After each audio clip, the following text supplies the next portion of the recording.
In this video, I will show you how to create horizontal list view in Flutter. One of the usage example is Instagram Story.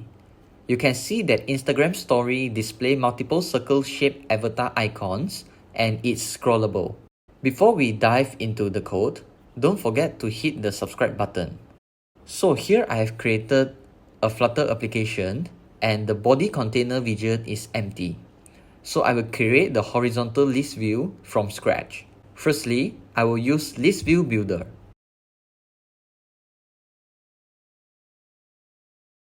By default, this list view builder scroll direction is set to vertical. To make it scroll horizontally, we have to override this value with axis.horizontal.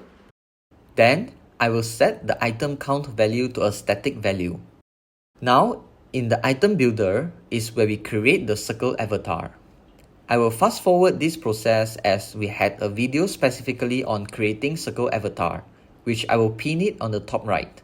So since we have set the item count to 8, it will create 8 circle avatars. Now let's try it out in the simulator. So as you can see, an Instagram story alike widget created with horizontal list view and it is scrollable. So this is how you create horizontal list view in Flutter. If you have any question, feel free to comment below. Don't forget to like the video and subscribe to our channel. See you in the next video.